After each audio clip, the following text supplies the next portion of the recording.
This episode brought to you by the Dino Thunder Kid. Hey lady, the youth of America. Dawson Rider with you.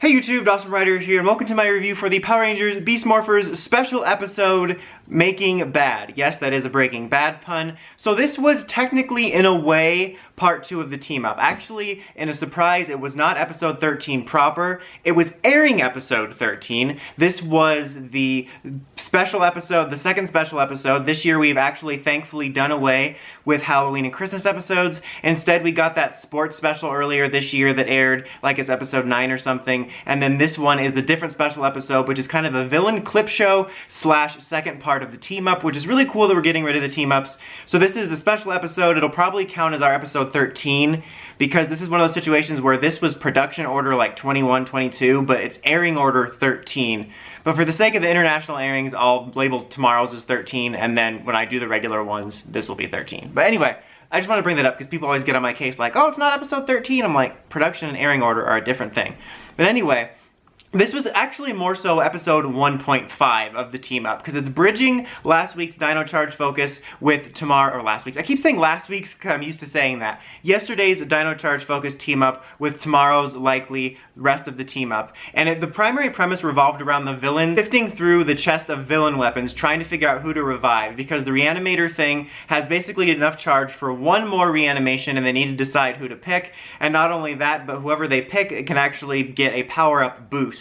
And in order to do that, they need a bunch of diamonds, which gives us the Ranger plot, and the Rangers eventually discover, like, oh, they're stealing diamonds from alphabetical order diamond jewelry stores for some reason. And Nate's kind of pretentious about, like, I don't think this is really happening. I'm like, even if it's not Evox, why would you not want to stop it? What's up with Rangers only wanting to handle like monster crimes? Like, you're just unhelpful and everything else. That's like the Rangers subplot, is they're trying to stop this diamond heist, and there's like a funny scene where Robbie's like got the binoculars in his blaster. I don't know why that's funny, but so that's going on. I'm not going to talk about that as much because it's kind of classic normal Beast Morphers episode stuff, them fighting it until the end. The primary stuff is basically a cool clip show, but it's like the villain version of Legacy of Power from Power Rangers Dino Thunder. I don't know why I said Power Rangers Dino Thunder that weird, but actually it's more like a mashup of Legacy of Power and bad lip readings. So they're going through the chest and they keep suggesting villains and do a clip show. So Scrousel first suggests my boy Korag the Night Wolf. Good taste, my man. And I was surprised because, again, I thought this was going to be,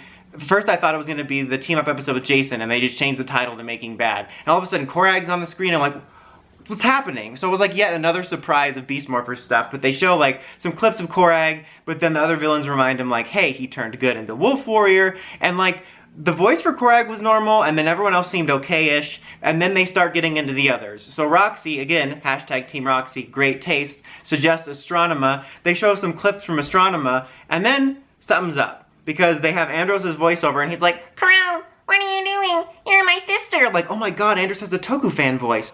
Pretty much everybody except for Korag that I could tell has a weird dubbed over voice. So they show clips from Astronema, and then they're like, wait a minute, she turned good too. And then show Corone clips. And then they suggest Lord Zed, but then they bring up, instead of how Zed turned good, because he was yet another one that turned good. Remember, he was wearing a sweater at the end, so you could tell he was good.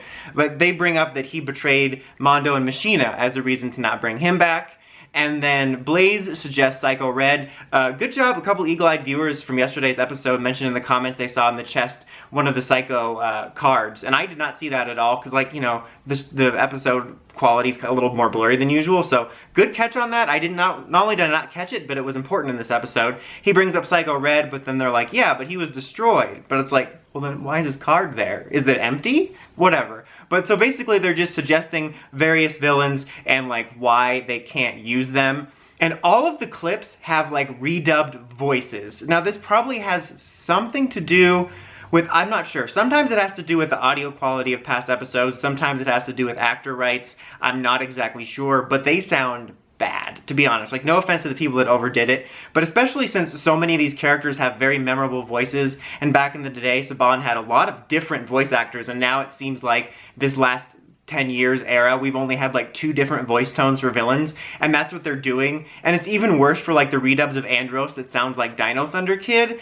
Like, I almost wish that they would have left the clips silent and edited them in a way that so you're only getting reaction shots of like Andros where he's going like Aaron from Ghost Hunters just just reaction shots instead of because it's off. Because this was really cool. I'm like, holy crap, this is kind of awesome. Instead of doing a lame Christmas Halloween clip show, we're doing a Ranger history clip show that bridges the gap for the team up. But then I'm taken out of the moment when they're like, hey lady. That's who they should have revived. Imagine a super Hey Lady kid. That would have been the ultimate. And they ultimately decide on Goldar, obviously. This is how it's always been going. This is what's all been leading to. Also, side note, Roxy kept calling Korag Korog. Like, right after Scrozzle said his name, Korag. And she kept saying Korag. I'm like, bruh, he just said his name right. And then she's like, Korog.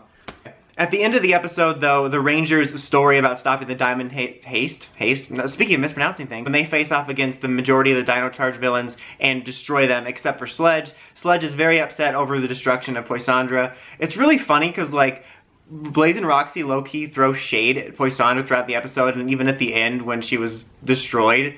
And then right after that, they decide to bring Goldar back with his amped-up form, which is Neo Gryphosaur from the Triple Dino team-up. Sledge, like, insults Goldar, and then Goldar's like, you're actually the joke. And he done blows Sledge up. I wasn't expecting that. I mean, they could always potentially revive him for the next episode for the Dino team-up, but that was pretty cool. Almost felt kind of meta of how lots of fans have complained that Sledge turned into a joke after it being kind of cool, and then Goldar blows him up. Also, it's worth noting Goldar does not have the same voice actor, which I kind of expected. It doesn't sound too bad. It's a shame. It's a shame they couldn't get the regular voice actor back, but whatever. It's still cool to see him there. And then the episode ends with Korag and Evox Evil laughing, and then the Rangers being like, well, we'll figure out this diamond stuff eventually. Let's go play video games with this knockoff Game Cats controller.